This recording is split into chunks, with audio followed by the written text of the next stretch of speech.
de remettre cette rencontre entre ses mains. Merci Seigneur parce que tu nous as gardés, tu nous as guidés vers ta maison. Merci parce que tu nous as soutenus durant cette semaine. Merci Seigneur parce que tu es là à chaque instant. Merci aussi pour ce moment de culte. Merci pour ce moment que nous avons d'être avec toi, à ton écoute. Merci aussi parce que nous pouvons t'apporter un culte, une adoration. Merci Seigneur pour cela. Je te demande de bénir aussi les jeunes qui sont au camp. Je te demande de bénir aussi les malades, les personnes qui sont souffrantes ou seules. Bénis-les, garde-les pendant ce moment-ci, au nom de Jésus. Amen. Nous allons commencer par le premier chant, le 208, « Ton nom est admirable ».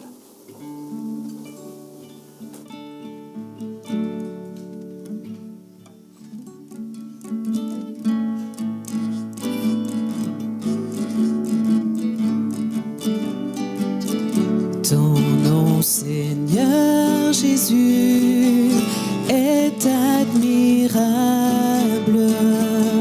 Ton nom surpasse tout autre nom.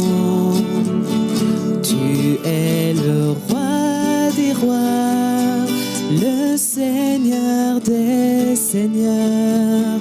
Ton nom surpasse tout autre nom. Tu es le Tout-Puissant, le Prince de la paix, l'étoile du matin, le bon berger. Tu es le roi des rois, le Seigneur des seigneurs. Ton nom surpasse tout autre nom. Ton nom, Seigneur Jésus, est admirable. Ton nom surpasse tout autre nom. Tu es le roi des rois, le Seigneur des seigneurs. Ton nom surpasse tout autre nom. Je vais céder la place à Christian qui nous fera quelques annonces.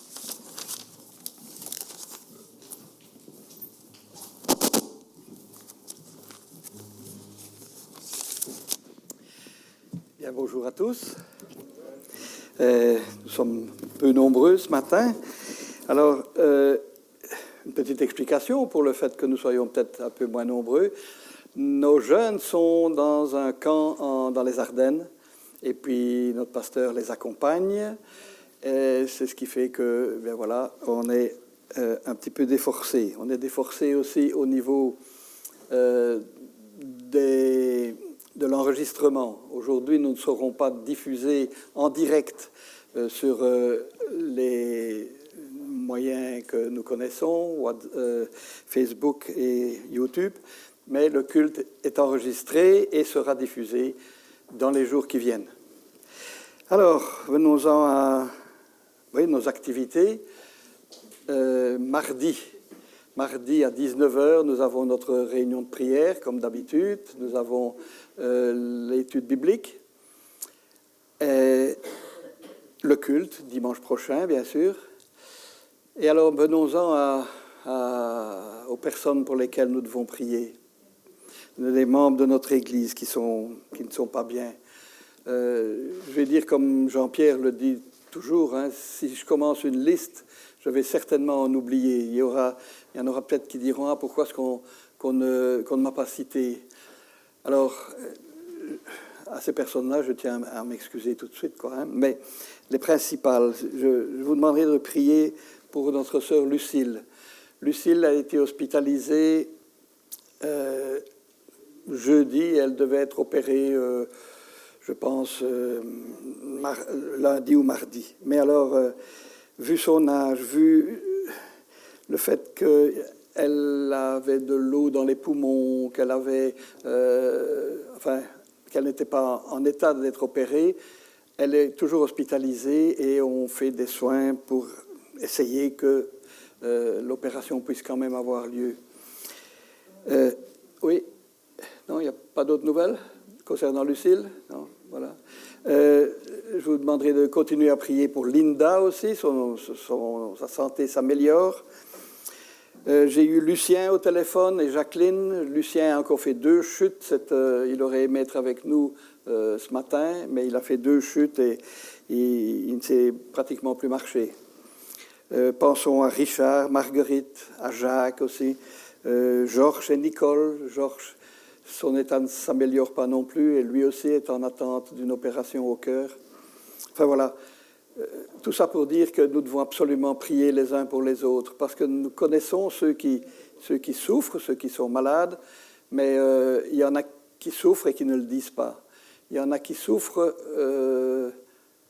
moralement, spirituellement aussi. Alors, vraiment, pensons les uns aux autres. Oui, le fait qu'on est déforcé aujourd'hui aussi, c'est que la famille Auvray, Jean-François, et ils sont en quarantaine jusque demain. Donc, c'est ce qui fait aussi que nous ne voyons non plus pas d'enfants. Les autres moniteurs sont partis avec les jeunes. Le journal Croire et vivre de Noël est arrivé. Alors ne partez pas ce matin sans prendre votre journal et prenez-en peut-être 2, distribuez, faites de la publicité avec ce journal. C'est un journal très intéressant et très, très utile à lire. Est-ce que j'aurais oublié quelque chose, Giovanni? Dis-moi, aidez-moi. Non? Eh bien, en tout cas, je vous souhaite à tous un très bon culte et que le Seigneur vraiment nous dirige et nous fortifie ce matin.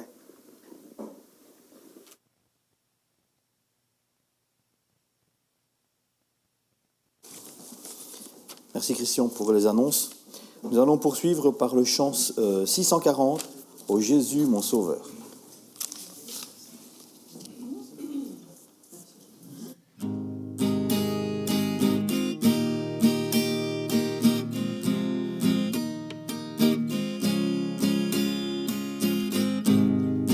Jésus, mon sauveur, Seigneur, nul n'est comme toi. Jour après jour, je te louerai, car ton amour est merveilleux. Mon abri, mon refuge, mon réconfort, mon rocher, tout ce qui vit, ce que je suis, ne cesse de t'adorer. Chante au Seigneur, crie de joie, terre entière. À Dieu la gloire, la puissance et l'honneur. Les monts s'inclinent et les flots rugissent à l'écho de ton nom. Je vois tes œuvres et mon cœur crie de joie. Je t'aimerai, je tiendrai par la foi. Rien ne pourrait égaler tes promesses. Non, rien ne pourrait égaler tes promesses. Non, rien ne pourrait égaler tes promesses pour moi. Un autre chant, le 523, « Béni soit le nom du Seigneur ».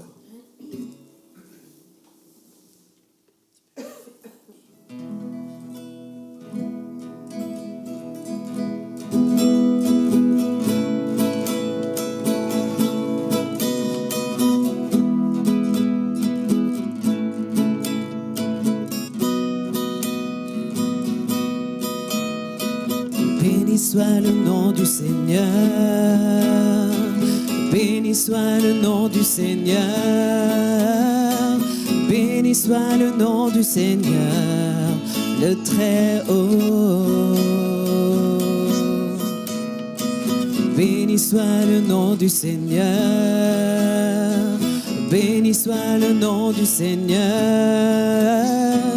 béni soit le nom du Seigneur, le Très-Haut. Le nom du Seigneur est un refuge, le juste accourt dans ses murs pour être sauvé.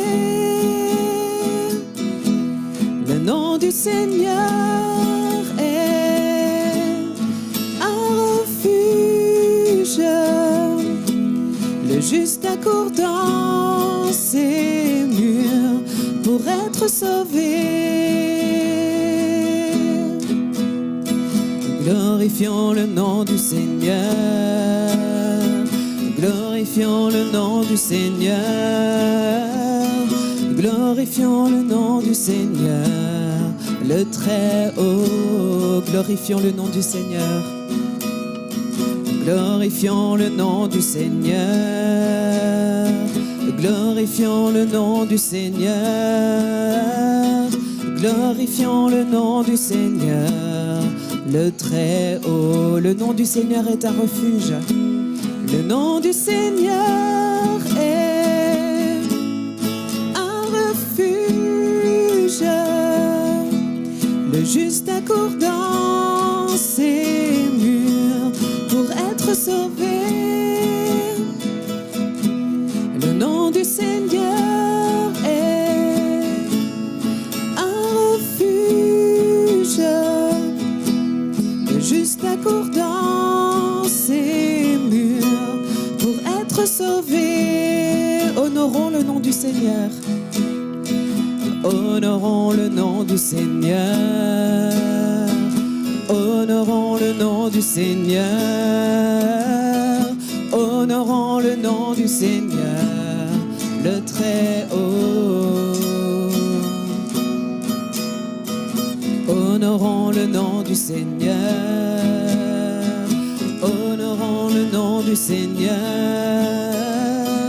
honorons le nom du Seigneur, le Très-Haut. Nous allons poursuivre par une petite lecture dans Romains, chapitre 5, les 2 premiers versets. Donc ce sera Romains 5, les 2 premiers versets. Étant donc justifiés par la foi, nous avons la paix avec Dieu par notre Seigneur Jésus-Christ, à qui nous devons d'avoir eu par la foi accès à cette grâce, dans laquelle nous demeurons fermes et nous nous glorifions dans l'espérance de la gloire de Dieu. Pas beaucoup de versets, mais beaucoup de promesses et de l'espérance. Nous obtenons la paix avec Dieu par Jésus-Christ. On entend souvent parler de paix, mais les événements démontrent exactement le contraire. Surtout, on en voit encore les événements. Le plus extraordinaire est que c'est l'homme qui pêche, c'est l'homme qui fait des conneries, et c'est Dieu, le Créateur, qui trouve une solution.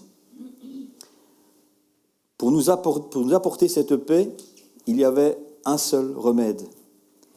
C'est Jésus qui est venu sur la terre. Et nous allons bientôt le vivre par Noël. Il a payé par le sang qu'il a versé à la croix, à Pâques. Ésaïe 53, verset 5, dit ceci: « Le châtiment qui nous donne la paix, encore une fois la paix, est tombé sur lui. » L'enseignement de Jésus, la sainteté de sa vie sont uniques. Les événements démontrent sa vie pure. Et pourtant, il a dû payer. Il a dû prendre notre place sur le banc des accusés. C'est lui qui a été écrasé. Écrasé à cause de nos fautes. Écrasé à cause de mes fautes et de tes fautes. Mais malgré cela, Jean 15, verset 13, une déclaration aussi de Jésus: « Il n'y a pas de plus grand amour que de donner sa vie pour ses amis. » Alors pour illustrer ça, vous savez que j'aime les histoires. Et j'ai trouvé une histoire qui parle d'un héros, un héros marseillais. L'histoire, on ne parle pas de foot, hein. L'histoire se passe en 1720. Et vous allez voir qu'il y a quand même une similitude avec ce que nous vivons maintenant. on parle d'une épidémie. La peste sévissait à Marseille. Le fléau atteignit un tel degré d'intensité que la ville était un vrai désert. On ne voyait personne. On ne voyait que des rats ou des convois funèbres. Ça vous donne l'image. C'était la désolation. Aucune solution en vue pour enrayer l'épidémie. Les médecins étaient bloqués. Réunis en urgence, ils décidèrent, les médecins avouaient déjà leur incapacité, mais après maintes discussions, la solution c'était faire une autopsie d'un corps d'un malade, pour trouver l'origine de son mal et de pouvoir y remédier. La question c'était qui allait pratiquer cette autopsie, parce que la personne qui allait le faire savait qu'elle était condamnée. C'est le cas de le dire, il y avait un silence de mort, on n'entendait pas un bruit. Et puis tout d'un coup, on vit une main se lever. Le docteur Guyon, un des médecins les plus réputés de la ville de Marseille. Alors il se leva et dit « Chers collègues, je suis décidé à donner ma vie pour ma ville, pour sauver ma ville que j'aime. Je prends l'engagement de disséquer un cadavre demain au matin, au point du jour, et de vous communiquer les résultats au plus vite. » Dès l'aube, il pratiqua l'autopsie, nota ses remarques, désinfecta au vinaigre, vous voyez l'époque. Il se retira, s'isola, et 12 heures plus tard, il décéda des conséquences de la maladie de la peste. Mais ces investigations ont permis d'avancer, de pouvoir sauver des gens. Il aimait sa ville, il a sauvé sa ville, mais nous on ne parle pas d'une ville avec Jésus. Il n'y a pas de plus grand amour que de donner sa vie pour ses amis, c'est-à-dire pour chacun d'entre nous, pour chaque personne qui le désire. Il est venu, il est mort, il a tout accepté pour nous à la croix. Et aujourd'hui, il sauve encore. Il faut simplement croire en lui. Alors je vous invite vraiment à penser à tout ce que le Seigneur a fait pour nous. Je vous ai parlé d'une histoire avec un médecin, mais je vous parle de Jésus-Christ, de sa vie et surtout de son don de lui, pour nous qu'il aime tellement. Alors nous allons poursuivre par le chant 864, « Je te donne tout ». Ce n'est pas seulement donner ses biens, c'est aussi lui donner son cœur. Je vous invite à chanter ce chant, 864.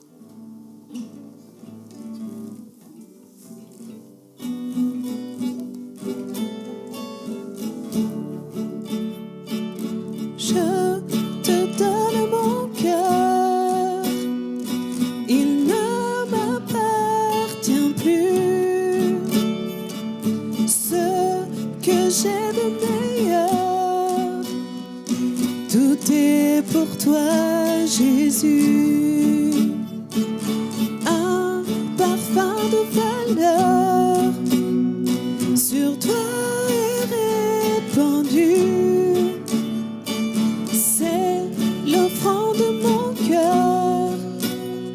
Je suis à toi, Jésus. Prends mon âme, prends mon cœur, je te donne tout. Prends ma vie, me voici, je te donne tout. Mon cœur est à toi, tout à toi. Je te donne mon cœur, il ne m'appartient plus.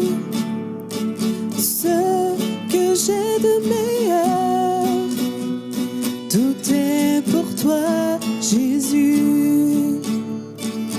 Un parfum de valeur sur toi est répandu. C'est l'offrande de mon cœur. Je suis à toi, Jésus. Prends mon âme, prends mon cœur, je te donne tout. Prends ma vie, me voici, je te donne tout. Mon cœur est à toi, tout à toi. Mon cœur est à toi,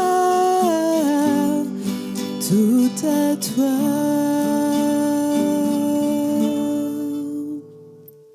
Je vous invite à passer un moment dans la reconnaissance. Nous avons toute la semaine, tout le temps pour demander, mais il est bon aussi de pouvoir remercier le Seigneur. Passons un moment vraiment dans cette reconnaissance. Merci Seigneur pour tout ce que tu fais pour nous. Merci parce que tu as donné ta vie pour moi. Merci Seigneur parce que tu es là. Et merci parce que tu nous gardes. Amen.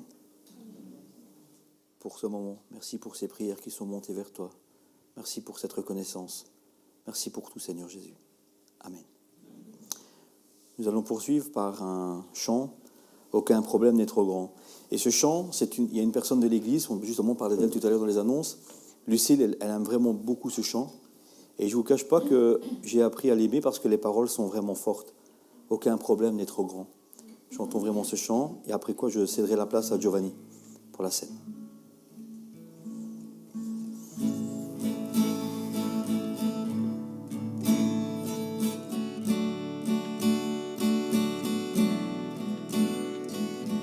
Aucun problème n'est trop grand pour le Dieu vivant. Aucune montagne n'est trop haute qu'il ne puisse franchir. Aucune tempête trop violente qu'il ne puisse gagner. Aucun chagrin trop profond pour le Dieu d'amour. S'il a porté le poids de ce monde sur ses épaules, je sais mon frère qu'il te soutiendra jusqu'au bout. S'il a porté le poids de ce monde sur ses épaules, je sais ma sœur qu'il te soutiendra jusqu'au bout. Aucun problème n'est trop grand. Aucun problème n'est trop grand pour le Dieu vivant. Aucune montagne n'est trop haute qu'il ne puisse franchir. Aucune tempête trop violente qu'il ne puisse gagner. Aucun chagrin trop profond pour le Dieu d'amour. S'il a porté le poids de ce monde sur ses épaules, je sais mon frère qu'il te soutiendra jusqu'au bout. S'il a porté le poids de ce monde sur ses épaules, je sais ma sœur qu'il te soutiendra jusqu'au bout. Il dit venez à moi. Il dit venez à moi, vous qui êtes fatigués et du repos je vous donnerai. S'il a porté le poids de ce monde sur ses épaules, je sais mon frère qu'il te soutiendra jusqu'au bout. S'il a porté le poids de ce monde sur ses épaules, Je sais ma sœur qui te soutiendra jusqu'au bout. Giovanni, je te cède la place.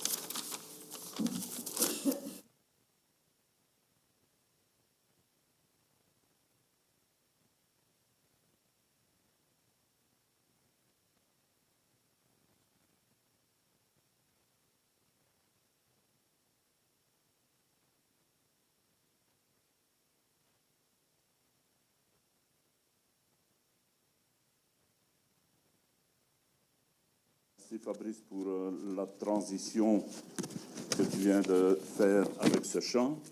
Il est tout à fait de circonstance. Oui.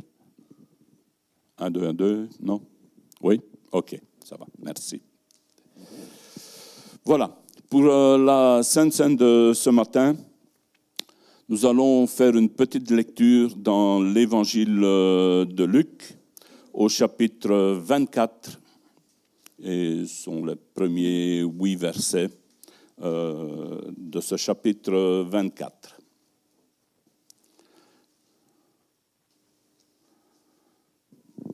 Donc, voilà. Ça se passe un petit peu après la mort de Jésus, donc tout juste après, Jésus est mort, il a été enterré, et l'événement dont on va parler aujourd'hui se passe tout juste après, le dimanche matin. Le premier jour de la semaine, elles se rendirent au sépulcre de grand matin. Portant les aromates qu'ils avaient préparés, elles trouvèrent que la pierre avait été roulée de devant le sépulcre. Et, étant entrées, elles ne trouvèrent pas le corps du Seigneur. Et comme elles ne savaient que penser de cela, avec de la surprise bien sûr, voici 2 hommes leur apparurent en habits resplendissants, et saisies de frayeur, elles baissèrent le visage contre terre. Mais ils leur dirent, « Pourquoi cherchez-vous parmi les morts celui qui est vivant? Il n'est point ici, mais il est ressuscité. Souvenez-vous de quelle manière il vous a parlé lorsqu'il était encore en Galilée, et qu'il disait, « Il faut que le Fils de l'homme soit livré entre les mains des pécheurs, qu'il soit crucifié et qu'il ressuscite le 3e jour. » Et elles se ressouvinrent des paroles de Jésus à ce moment-là. Ce texte nous relate un peu la résurrection de Jésus. Résurrection qui a été constatée par quelques femmes, dont Marie-Madeleine. Ces femmes étaient venues pour embaumer le corps de Jésus. Mais comme il y avait le Shabbat entre eux, donc elles ne pouvaient pas le faire, et elles l'ont fait le premier jour de la semaine, le dimanche. Et donc elles retournèrent avec les aromates qu'elles avaient préparés pour embaumer le corps de Jésus. Et, première surprise, elles virent la pierre du tombeau qui avait été roulée de devant l'entrée. Donc le tombeau ouvert. Deuxième surprise, elles rentrent à l'intérieur du tombeau, mais elles ne virent pas le corps de Jésus. Il y a des choses bizarres qui sont en train de se passer. La troisième surprise, elle voit 2 hommes vêtus de blanc, resplendissants comme l'éclair. Et comme elles étaient toutes effrayées, un des hommes leur dit, « Pourquoi cherchez-vous parmi les morts celui qui est vivant ?» En effet, Jésus est ressuscité. Il nous l'avait promis, il nous l'avait dit, et il l'a fait. Il a maintenu ses promesses. Si, par sa mort, il nous a libérés du péché, il nous a rendus blancs comme neige. Par sa résurrection, il nous ouvre l'accès à une nouvelle vie dans la grâce de Dieu, en étroite collaboration avec le Père Céleste. Là, nous pourrons voir le Père Céleste face à face, chose qui n'était pas possible avant. C'est pourquoi le jour avant sa mort, il a tenu à instituer la Sainte Seine, ou autrement dit, la nouvelle alliance avec l'homme. La nouvelle alliance, c'est le salut par la grâce plutôt que par la loi. Ces paroles de Jésus nous rappellent le don qu'il nous a fait de sa mort, parce que c'est un don qu'il nous a fait, et de sa résurrection, en vue de nous libérer du péché et de nous permettre de vivre une vie renouvelée, tout à fait différente de celle que nous connaissions. Plus sous la loi, mais sous la grâce. Ces paroles aussi fortifient en nous l'espérance de sa venue pour enlever son Église. Et donc, soyons forts jusqu'à son retour. Nous allons célébrer la Sainte Seine. C'est un moment de communion particulier, un moment de communion intime avec Jésus et entre nous aussi.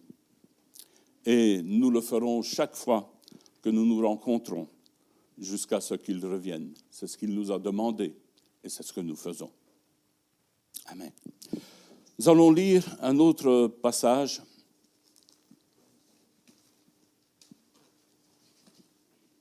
Aussi dans l'évangile de Luc, au chapitre 22. C'est le moment de la Sainte Seine, il fêtait la Pâque. Et à la suite du repas de la Pâque, Jésus a instauré certaines choses. L'heure venue, il se mit à table, et les apôtres avec lui. Il leur dit, « J'ai vivement désiré manger cette Pâque avec vous, avant de souffrir. Car, je vous le dis, je ne la mangerai plus jusqu'à ce qu'elle soit accomplie dans le royaume de Dieu. » Il prit une coupe et rendit grâce, et dit, « Prenez ceci et partagez-le entre vous, car je vous le dis, je ne boirai plus désormais du produit de la vigne jusqu'à ce que vienne le règne de Dieu. » Puis il prit du pain et après avoir rendu grâce, il le rompit et le leur donna en disant, « C'est mon corps qui est donné pour vous. Faites ceci en mémoire de moi. » Et il fit de même avec la coupe après le dîner, en disant, « Cette coupe est l'alliance nouvelle en mon sang qui a été répandue pour vous. » Sacrifice immense que Jésus a fait pour nous à la croix. Il s'est donné pour le pardon de nos péchés, chose qui était impossible sans un tel sacrifice. Et je dirais, il a été volontairement, on ne l'a pas forcé. Oui, bien sûr, il y a eu les pressions des Juifs, des Romains qui étaient là, mais Jésus a été volontairement à la croix parce qu'il savait qu'il devait y passer. Et à travers de ce sacrifice, eh bien, nous sommes pardonnés, nous sommes libérés et nous avons accès à Dieu le Père. Amen. Je vais demander à ceux et celles qui participent pour la Sainte Seine de se lever. Quelques personnes chrétiennes, tu veux bien, Fabrice, Maurice et Didier. Voilà.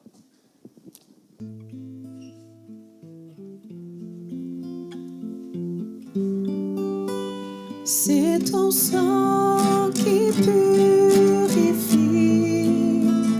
c'est ton sang qui donne la vie, c'est ton sang qui a coulé, oui, ton sang précieux m'a racheté, je suis plus blanc que la neige, oh Jésus, toi l'agneau immolé.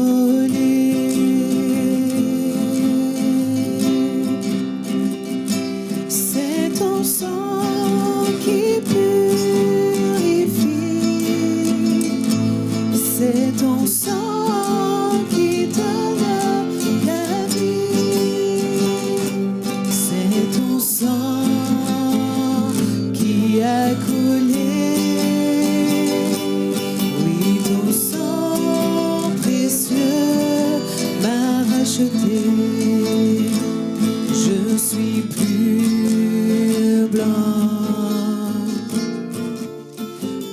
blanc que la neige.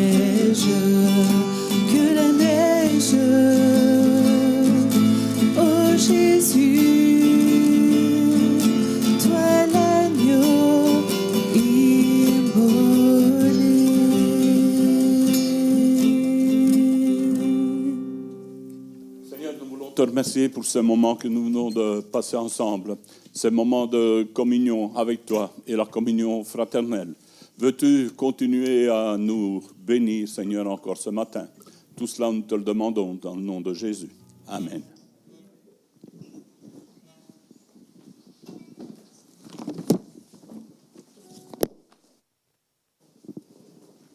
On va céder la place à Christian pour la parole.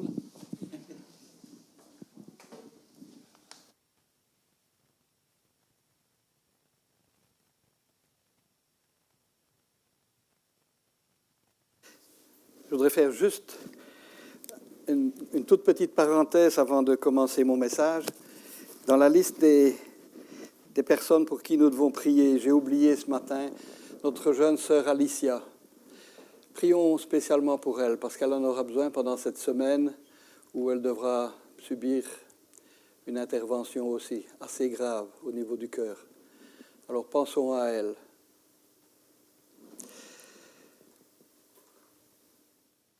Ah, ça fait déjà quelques dimanches que nous nous entretenons, ou plutôt que je vous entretiens, de ce personnage intéressant qu'est Étienne. Étienne ou bien Stéphane.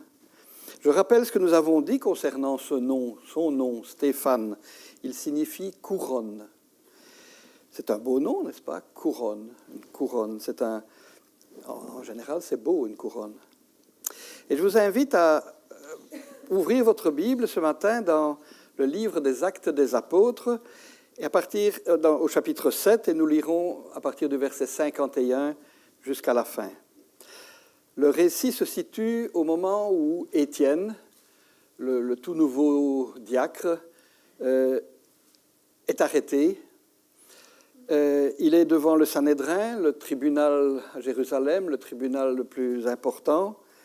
Et là, les juges, somme toute, ceux qui sont là, lui ont donné le loisir de s'exprimer. Et il fait un discours où il raconte, il explique sa foi. Et nous lirons ensemble la fin de son discours. Au verset 51. « Homme au cou raide, incirconcis de cœur et d'oreille, vous vous opposez toujours au Saint-Esprit. Ce que vos pères ont été, eh bien vous l'êtes aussi. Lequel des prophètes vos pères n'ont-ils pas persécuté? Ils ont tué ceux qui annonçaient d'avance la venue du juste, que vous avez livré maintenant et dont vous avez été les meurtriers. Vous, qui avez reçu la loi d'après des commandements d'anges et qui ne l'avez point gardée. En entendant ces paroles, ils étaient furieux dans leur cœur, donc toute l'assemblée, tous les juges, et ils grinçaient des dents contre lui. Mais Étienne, rempli du Saint-Esprit et fixant les regards vers le ciel, vit la gloire de Dieu et Jésus debout à droite de Dieu. Et il dit, « Voici, je vois les cieux ouverts et le Fils de l'homme debout à la droite de Dieu. » Ils poussèrent alors des grands cris en se bouchant les oreilles, et ils se précipitèrent tous ensemble sur lui. Ils le traînèrent hors de la ville, le lapidèrent.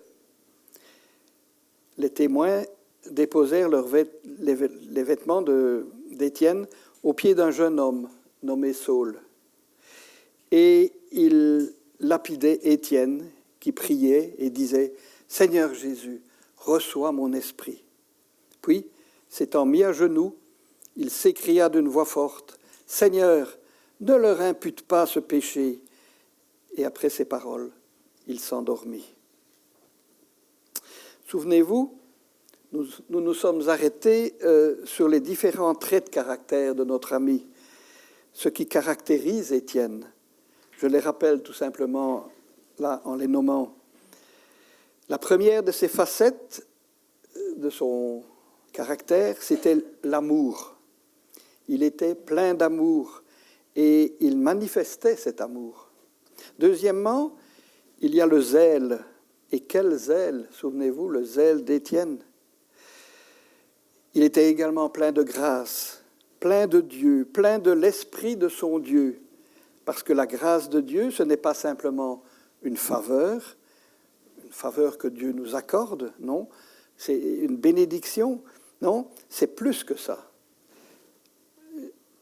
La grâce, c'est Dieu avec nous, c'est Dieu en nous. Et souvenez-vous, pas le dernier message, mais l'avant-dernier message, il vient en nous, il veut vivre en nous, mais avec ses meubles. Vous vous souvenez? Étienne était aussi plein de puissance, cette puissance de Dieu qui lui permettait d'accomplir des miracles et des prodiges, et étant lui-même un prodige. C'est ce que nous avions développé il y a, je pense maintenant 2 mois dans mon dernier message. Alors ce matin, je vais vous parler de ce qui est pour moi, il y en a peut-être d'autres, mais le dernier trait de caractère dont nous allons parler pour Étienne, c'est son courage. Je crois que nous pouvons affirmer clairement qu'Étienne était un homme courageux. C'est ce que nous venons de lire dans la lecture que nous venons de faire dans le livre des Actes. En effet, ce fut au milieu de circonstances difficiles et très dangereuses, somme toute, qu'Étienne entra dans sa charge de diacre, au service de l'Église, au service de Dieu dans l'Église. Oui, c'est un moment pas trop facile à vivre qu'il devenait diacre, parce que déjà avant lui, les apôtres avaient été malmenés, maltraités, emprisonnés, menacés de toutes sortes de fléaux. Ils avaient été battus, frappés, insultés. On pourrait lire ça dans le chapitre 6, juste avant le récit de l'institution des diacres et de la nomination d'Étienne. Mais la vue de tous les dangers qu'Étienne risque d'encourir dans son nouveau ministère ne l'arrête à aucun instant. Non, rien ne l'amène à hésiter. Rien n'arrête ce nouveau serviteur de Dieu. Et même, au lieu de se cantonner strictement à l'accomplissement de sa tâche, de sa charge, autrement dit, servir aux tables, distribuer les aumônes, s'occuper des veuves, qui, somme toute, ce n'est pas une tâche très difficile, ni très compliquée, ni dangereuse, mais Étienne, il va plus loin. Il n'hésite pas à devenir même un prédicateur de l'Évangile. Il n'hésite pas à braver courageusement la haine et la colère des pharisiens et des chefs religieux de son temps. Pour lui, peu importe qu'on lui enlève la vie, peu lui importe qu'il aille au-devant des pires souffrances, il est prêt. Ce qui est le plus important à ses yeux, c'est qu'il accomplisse fidèlement sa mission. Ce pourquoi Dieu l'a choisi, ce pourquoi Dieu l'a appelé, c'est qu'il remplisse sa tâche. Et en parlant d'Étienne, on ne peut s'empêcher de penser à l'apôtre Paul. L'apôtre Paul, soit dit en passant, c'est ce fameux Saul de Tarse, qui avait approuvé le meurtre d'Étienne. C'est à ses pieds que les vêtements d'Étienne ont été déposés. Mais pour Saul, il y a eu le chemin de Damas. Vous connaissez ce qui s'est passé là. Saul qui devient Paul, l'apôtre. Et bien, il est frappant de voir combien ces deux hommes se ressemblent, parce que tous les deux étaient remplis du Saint-Esprit. Et tous les deux ont accompli des choses extraordinaires. L'apôtre Paul peut dire « Je suis prêt non seulement à être lié, mais je suis prêt à mourir pour le Seigneur. » Et effectivement, l'apôtre Paul, lui aussi, est mort pour le Seigneur. Alors, plus nous avançons dans l'histoire d'Étienne, nous voyons se développer cette admirable audace qui l'animait, le courage qui était un des traits saillants de son caractère. Ainsi donc, Étienne est pour nous un exemple. Et nous ne pouvons être qu'admiratifs devant ce bon caractère d'Étienne, ainsi que des différentes facettes de ce bon caractère. Je les rappelle, l'amour, le zèle, la grâce, la puissance, le courage. Mais, frères et sœurs, nous ne devons pas en rester là. Il y a une chose que nous devons faire plus importante, une étape suivante à passer. Nous devons gravir, somme toute, un échelon. Ne pas en rester à l'admiration, dire « Ah, Étienne, quand même ». Non, ce qui est primordial, c'est nous devons imiter Étienne. L'apôtre Paul peut dire à ses lecteurs, et nous en faisons partie, si nous lisons notre Bible, il peut leur dire « Soyez mes imitateurs, comme je le suis moi-même de Christ. Soyez mes imitateurs. » Sommes-nous prêts, frères et sœurs, à être ou devenir les imitateurs de Paul, les imitateurs d'Étienne,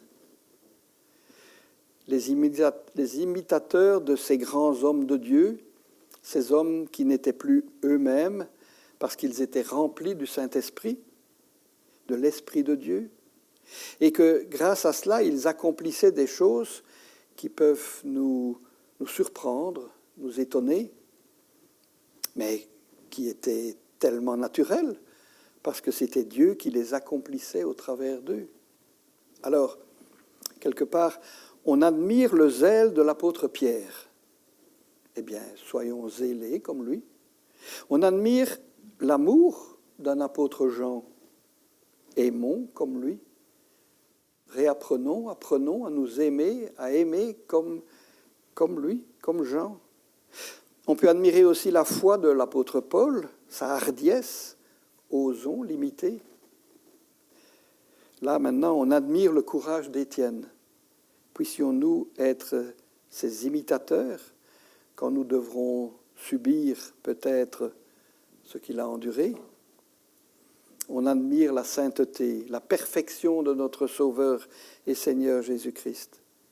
Et nous sommes appelés, nous aussi, à devenir semblables à lui. Mais comment faire, me direz-vous? Eh bien, je lisais il y a quelques jours le commentaire du feuillet du calendrier et il m'a fait réfléchir. Voici ce qu'il disait.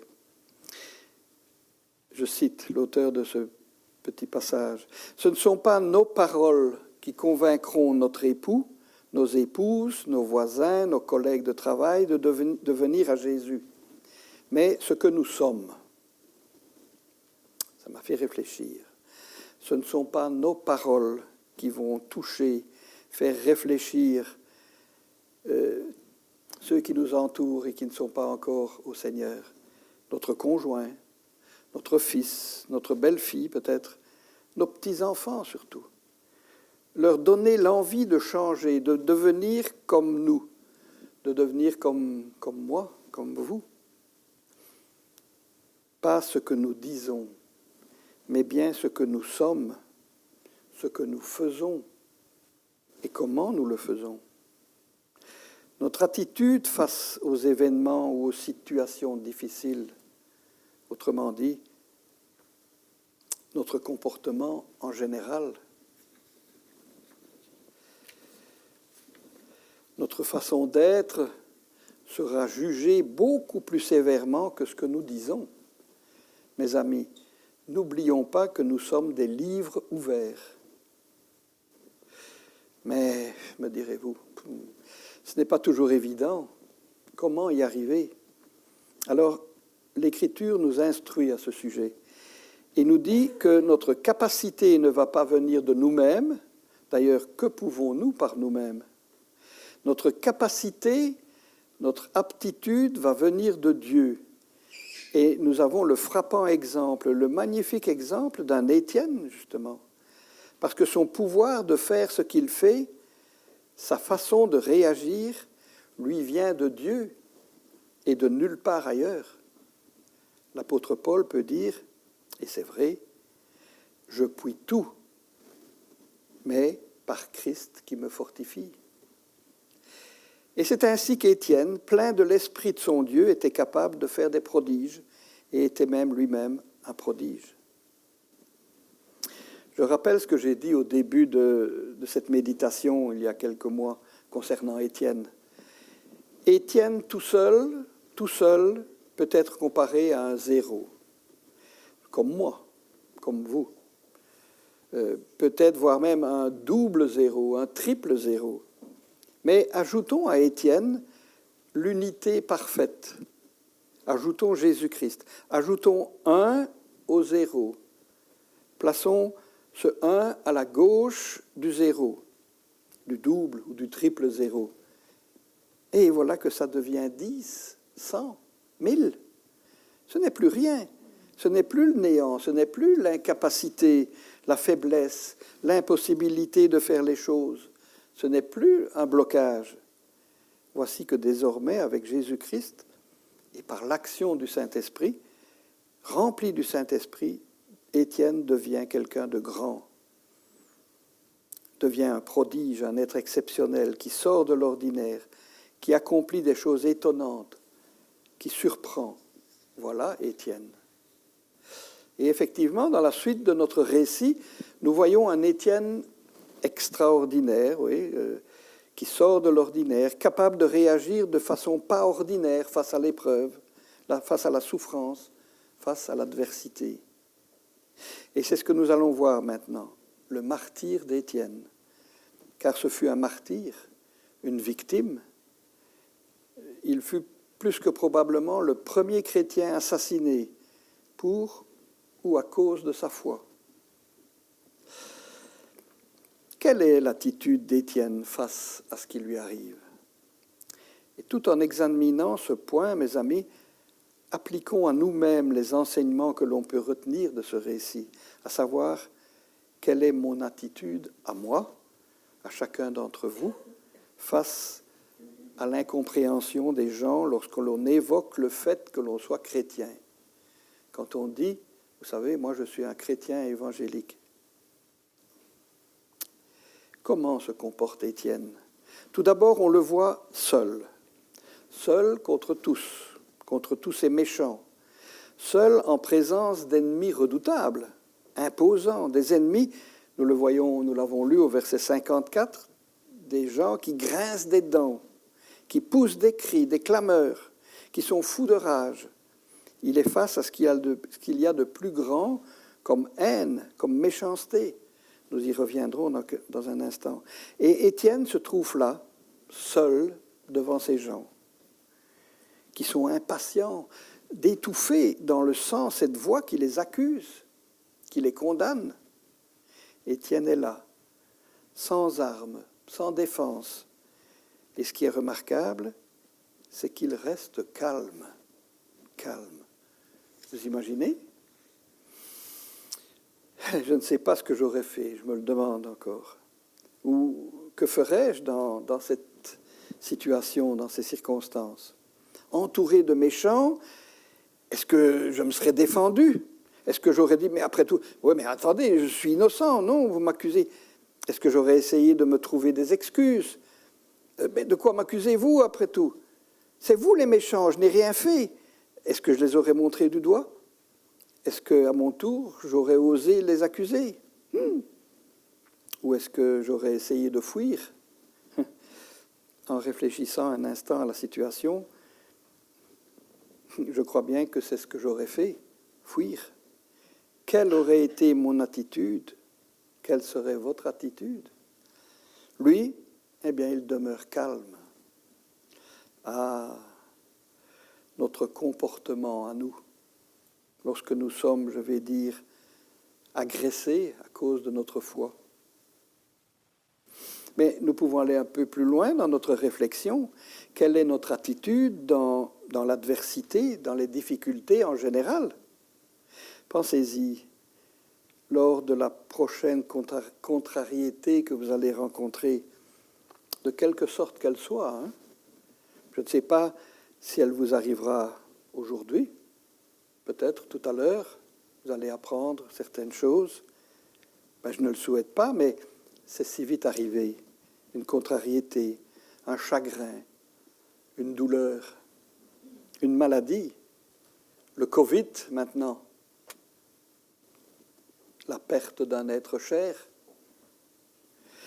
Notre attitude, quand ça ne va pas, comme on aimerait que ça aille, quand tout va de travers, sur le plan physique, moral ou spirituel, Comment réagissons-nous? Que faisons-nous?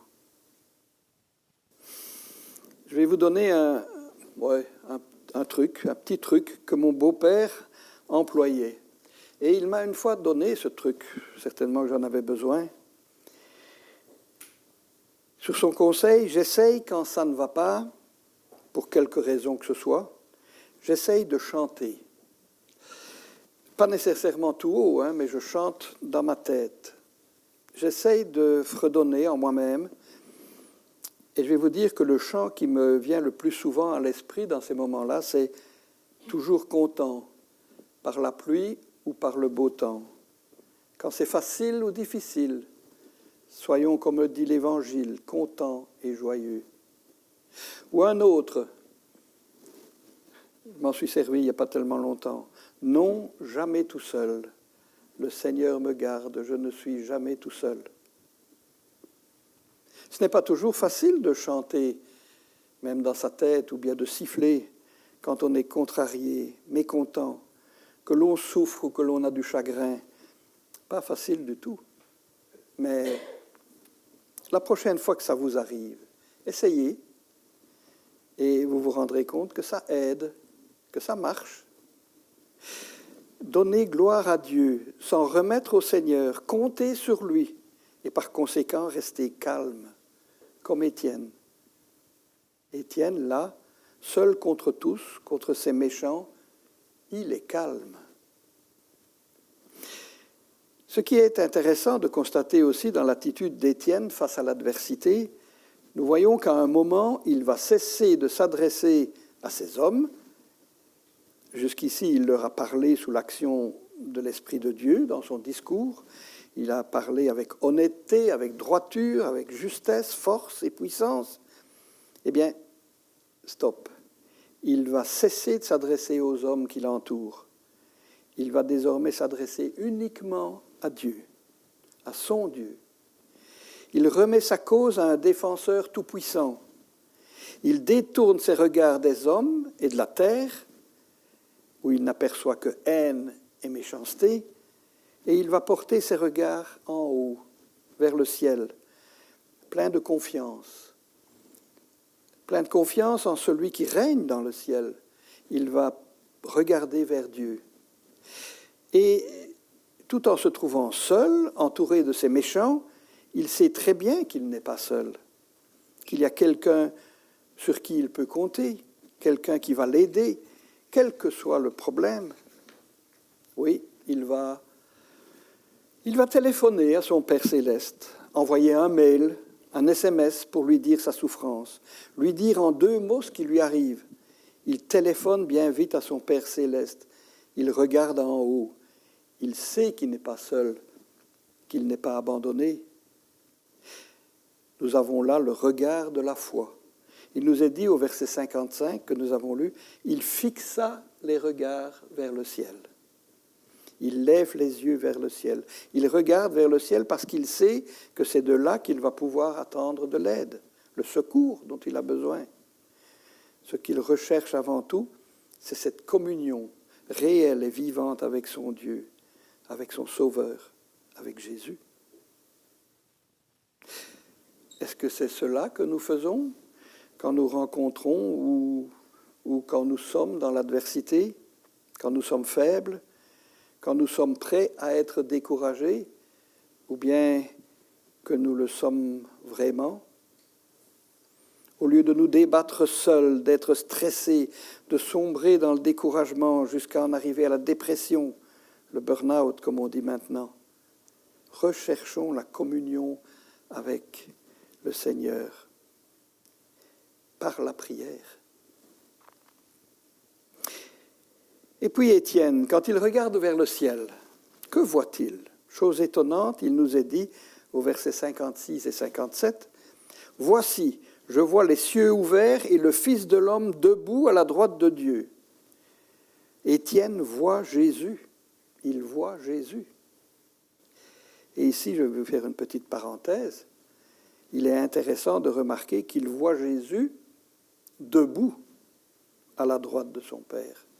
Alors que nous savons par l'Écriture sainte que lorsque Jésus est remonté au ciel après sa mort et sa résurrection, la Bible nous apprend que c'est pour s'asseoir à la droite de son Père, assis à la droite de Dieu. Et ici, lorsqu'Étienne lève les yeux, il voit Jésus debout, non pas assis, debout. Un peu comme si à cette occasion, Jésus s'est levé pour honorer son serviteur qui est martyrisé, pour montrer, lui, Jésus le Maître, qu'il est prêt à intervenir pour encourager, soutenir son fidèle serviteur et pour recevoir son âme, pour l'accueillir. Alors, mes amis, frères et sœurs, apprenons, en suivant l'exemple d'Étienne, à regarder nous aussi dans nos détresses.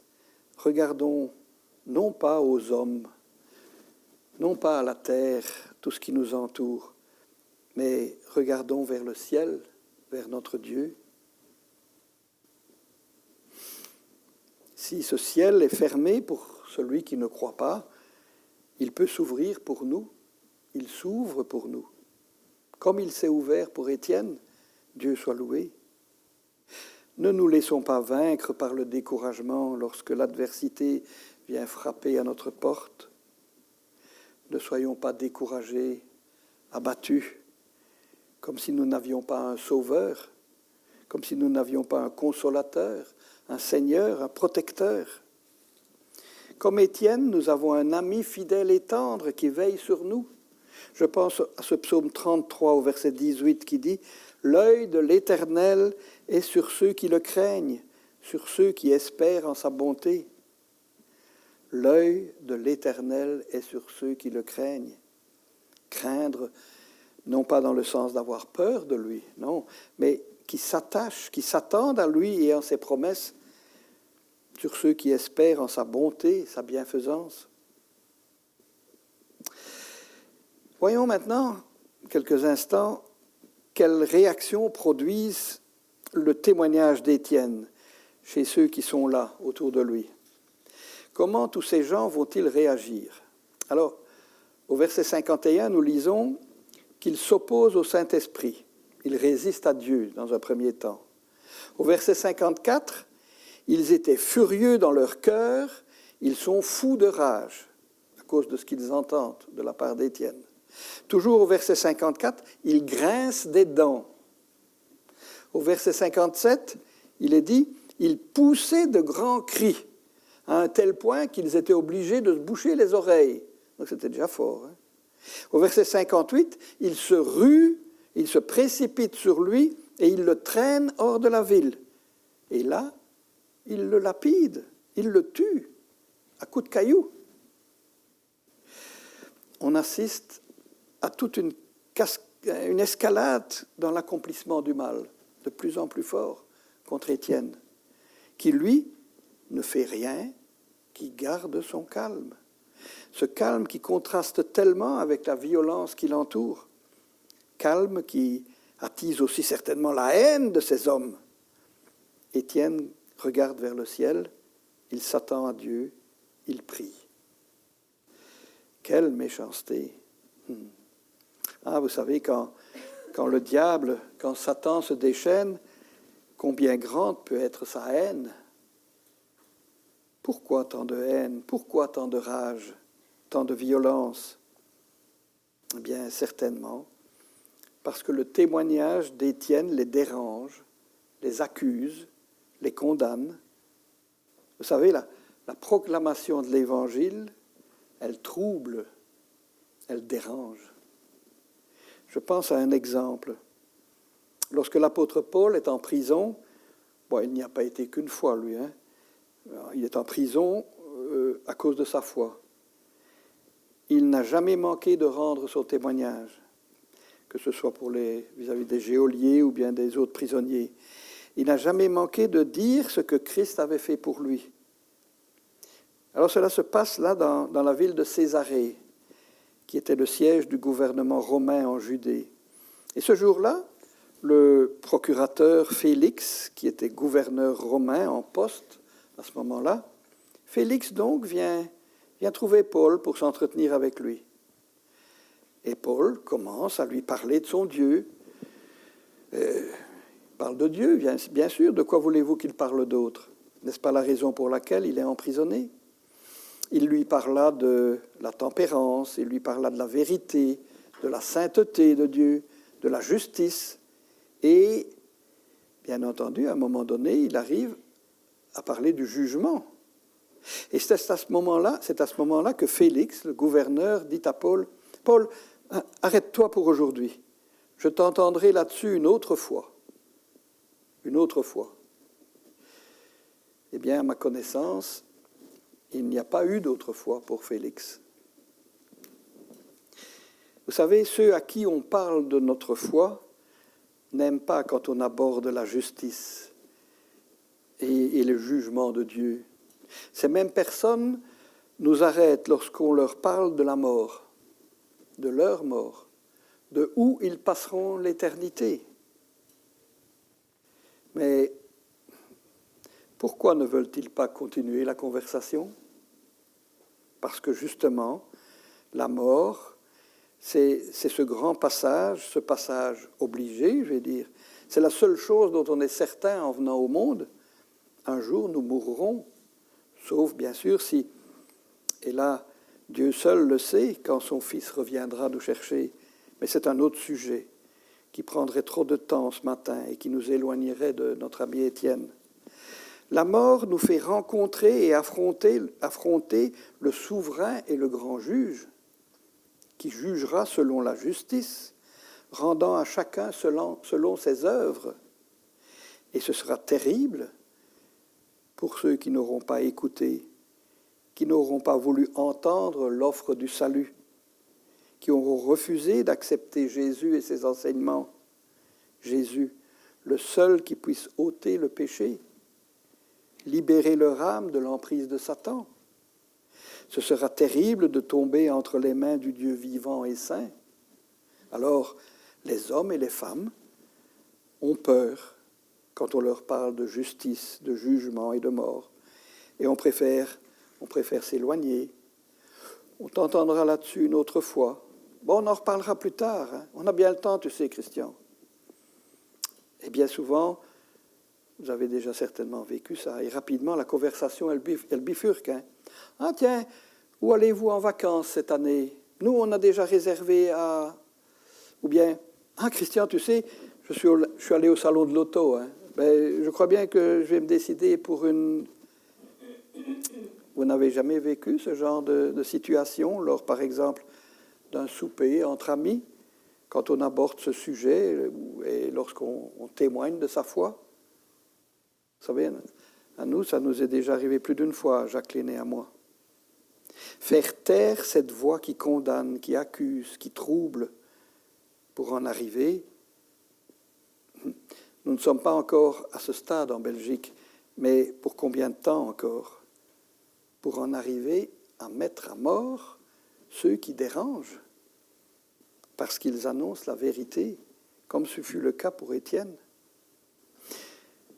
Vous me direz, non, ça ne se passe pas encore comme ça chez nous, mais essayez une fois de vivre votre foi et de témoigner si vous êtes chrétien en Corée du Nord. J'ai écrit, oui, mais je vais me corriger, j'ai écrit dans certaines provinces chinoises, mais je pense que c'est dans la Chine entière. Hein. Vivre notre foi au Laos, en Somalie, dans bien des régions d'Afrique, en Irak, en Égypte, en Algérie, au Soudan, au Kenya. Tout ça, c'est loin, me direz-vous. Oui, mais vous savez, tout près de chez nous, c'est pareil. Essayez de vivre votre foi et de témoigner dans certains quartiers de Londres ou d'autres grandes villes ou capitales. Ces quartiers que l'on appelle des quartiers de non-droit, où même la police n'ose pas entrer. J'ai connu une très belle église à Bruxelles. Certains parmi nous l'ont peut-être bien connue. C'est là, entre autres, que la réunion des jeunes avait lieu quand la convention se faisait à Bruxelles. Oui, j'ai marqué en parenthèse, ça date, donc ce n'est pas nouveau. Hein. C'est quand nous étions jeunes. Ça fait 45, 50 ans. C'était à la rue Van Dyck, une très belle église, moderne. Pour l'époque, elle était belle. Eh bien, cette église, elle n'existe plus. La rue existe toujours, hein, mais l'église, il n'y en a plus. Une autre église, chaussée de Acht à Bruxelles. Notre ancien pasteur y est allé une fois pour prêcher. Eh bien, les vitres de sa voiture s'en sont souvenues. Hein. Cette église a dû être fermée. Seul point commun entre ces deux églises, elles étaient sur le territoire d'une certaine commune à Bruxelles. Alors, mes amis, à quand le tour de l'église protestante de la rue Anatole-France de la Louvière? Oui, Jésus nous a prévenus, il l'a dit à ses disciples, « Ils m'ont haï sans cause, ils vous haïront aussi sans cause, sans raison, car il n'y a aucune raison pour mettre à mort Étienne, à part le fait qu'il ait dit la vérité. » Certains parmi nous se souviennent peut-être ou connaissent cette belle chanson de Guy Béard, « La vérité ». C'était dans les années 70. Je vous lis l'avant-dernière strophe de sa chanson. « Un jeune homme à cheveux longs grimpait le Golgotha. La foule sans tête était à la fête. Pilate a raison de ne pas tirer dans le tas. C'est plus juste, en somme, d'abattre un seul homme. Ce jeune homme a dit la vérité, il doit être exécuté. »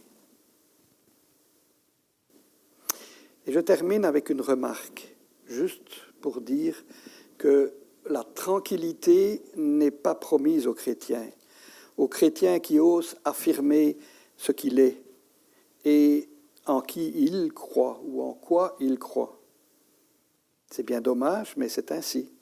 La tranquillité n'est pas promise aux chrétiens tant qu'il est ici-bas sur la terre. Je pense à certaines personnes de notre entourage, même des amis, mais incrédules, qui très vite aussi auraient tendance à ironiser, à se moquer si on parle de ce qui est arrivé à Étienne. Quand on leur dit ce qui est arrivé à tel ou tel autre chrétien ou serviteur de Dieu, ce qui est arrivé à des missionnaires, ou bien, et qu'on les cite en exemple de foi. Alors, ces gens de nous dire, ça vaut bien la peine d'être chrétien, de servir votre, entre guillemets, bon Dieu, votre soi-disant sauveur. Ça sert à quoi d'être fidèle? Regardez comment cet Étienne a été récompensé. Si c'est comme ça que Dieu aide les siens, ben ça ne me dit vraiment rien, votre religion. Et il y en a qui ironisent, qui se moquent de nous, qui rient pour le moment. Alors, prions pour ces personnes. Demandons au Saint-Esprit qu'il fasse germer en eux cette semence, parfois bien faible, que nous avons semée, que nous avons déposée. Le Seigneur, le Saint-Esprit peut faire germer cette semence. Parce que ces personnes, ils n'auront pas d'excuses, ils ne pourront pas dire « je ne savais pas », alors qu'ils rencontreront Dieu en tant que juge. C'est donc bien vrai que Dieu n'a jamais promis la tranquillité à celui ou celle qui décide de s'attacher à lui. C'est vrai que le Seigneur nous a avertis, nous aurons des tribulations, que nous rencontrerons des adversaires à partir du moment où nous nous décidons à le suivre fidèlement. Mais il nous a aussi et surtout dit, « Prenez courage, j'ai vaincu le monde et je suis avec vous jusqu'à la fin du monde. » Ah, nous sommes appelés à fixer nos regards, non sur cette terre qui est le monde de Satan, à ne pas regarder aux choses visibles et passagères, mais bien aux choses invisibles mais éternelles. Moïse, déjà en son temps, peut dire qu'il est prêt à subir le mépris, les outrages et l'humiliation, les vexations en Égypte. Servir et obéir à son Dieu lui paraît bien plus précieux que tous les trésors de l'Égypte, parce qu'il avait les yeux fixés sur la rétribution, sur la récompense finale. Et l'apôtre Paul aussi peut dire « J'estime que les souffrances du temps présent ne saurait pas être comparée à la gloire à venir. Oui, nous devrons subir des maux de toutes sortes ici-bas, des difficultés de tous ordres, de la part du monde, des gens qui nous entourent et qui n'acceptent pas ce que nous sommes ou ce que nous faisons ou comment nous le faisons. Mais aussi, et cela est d'autant plus incompréhensible et parfois douloureux de la part de certains que nous avons considérés comme des amis, de certains membres de nos familles, et il y a même pire, de certains que nous avons considérés comme des frères et sœurs dans l'Église. Oui, nous allons souffrir, mais la rémunération, c'est-à-dire notre paye, notre salaire, le prix, la couronne, on revient, couronne, Stéphane, la couronne, c'est là-haut que nous la recevrons, des mains de Jésus, notre Sauveur et Seigneur, qui peut-être sera aussi debout à la droite de Dieu pour nous accueillir. Quelle joie pour Étienne de pouvoir quitter cette terre pour s'en retourner là-haut, près de son Sauveur, éternellement dans la gloire, avec son Dieu. Ceux qui veulent vivre en Jésus seront persécutés. Mais après, frères et sœurs, c'est la félicité. Sommes-nous prêts ? Je vous invite à vous courber dans la prière. Seigneur, merci de cet exemple que tu nous donnes. Merci pour Étienne, qui jusqu'à la fin a été ton témoin fidèle, qui n'a jamais fléchi, malgré le nombre et la méchanceté de ses adversaires. Il n'a jamais renoncé à sa foi en toi. Jusqu'au bout, il a eu ce courage pour résister. Il a eu ce zèle, cet amour remarquable, parce qu'il était animé par toi, par ton esprit. Il était rempli de toi. Seigneur, nous avons compris que c'est aussi de cela que nous avons besoin, nous aussi. C'est vrai que les maux ne nous seront peut-être pas épargnés, de quelque nature qu'ils soient. Et que pour rester debout, pour tenir ferme, nous aussi et toujours, nous avons besoin de toi. Ô Seigneur, remplis-nous de toi. Et nous savons aussi que pour que tu puisses agir en nous, nous avons besoin de faire le vide, enlever tout ce qui n'est pas à ta gloire dans nos vies, pour que tu puisses vraiment nous remplir. Reste avec nous, Seigneur, nous t'en prions, en Jésus. Amen.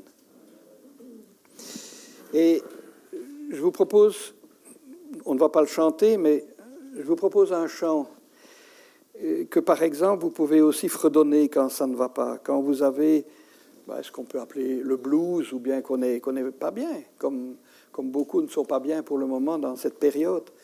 On ne l'a pas répété, donc on ne va pas le chanter, mais c'est le 273 dans les ailes de la foi.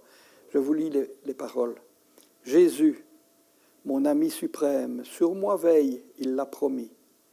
J'aime Jésus, Jésus m'aime, comme un berger sa brebis. Je suis scellé pour la gloire, j'avance vers mon pays. Écoutez tous mon histoire et l'amour de Jésus-Christ. J'ai passé par maintes épreuves depuis que je suis à lui, mais en tout, j'ai vu la preuve de son amour infini. Maintenant, Sauveur fidèle, remplis-moi de ton amour, et qu'animé d'un nouveau zèle, je te suive chaque jour. Jésus, mon ami suprême, sur moi veille, il l'a promis. J'aime Jésus, Jésus m'aime, comme un berger sa brebis.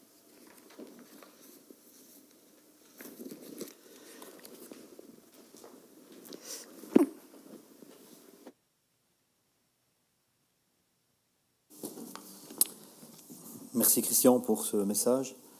Merci aussi à toutes les personnes qui ont contribué à la réalisation du culte, c'est-à-dire la technique, ceux qu'on ne voit pas, ceux qui sont derrière, mais ceux qui sont aussi, qui m'accompagnent devant pour la louange. Merci pour ces dons.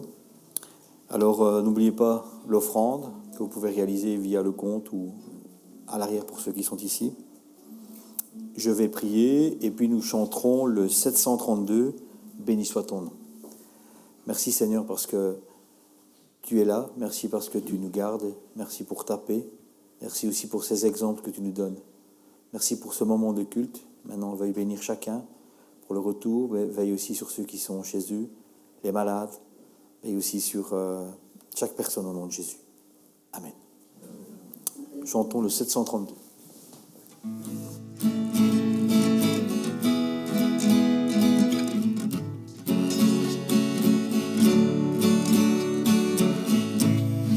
Béni soit ton nom, là où tu donnes l'abondance et déverses ta bienveillance.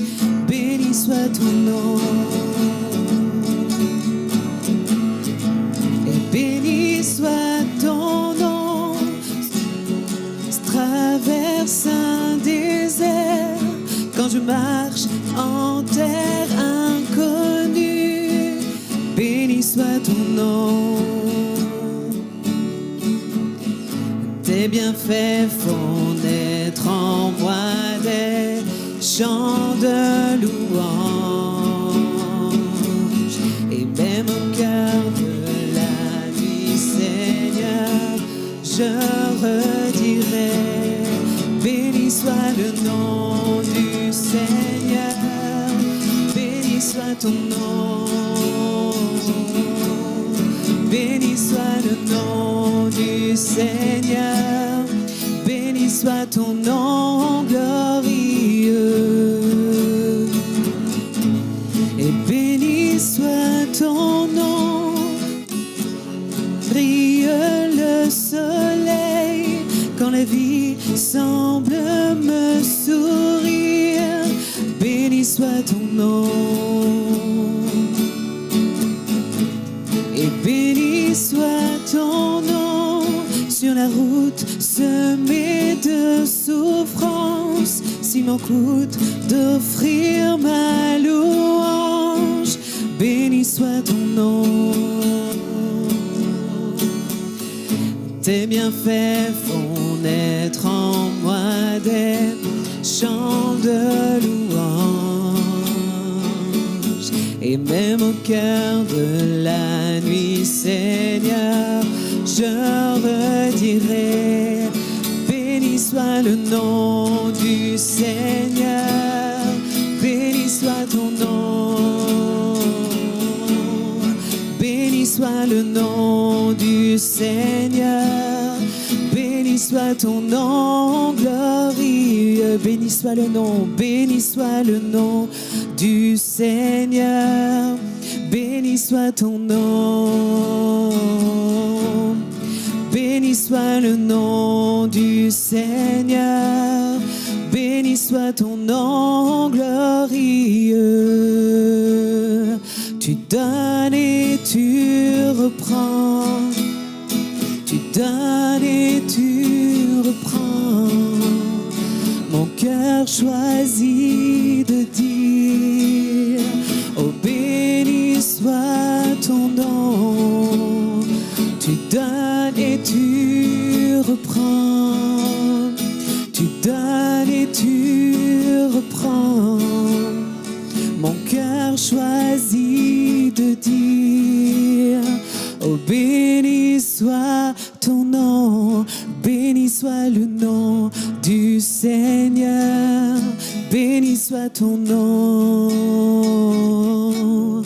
Béni soit le nom du Seigneur. Béni soit ton nom glorieux.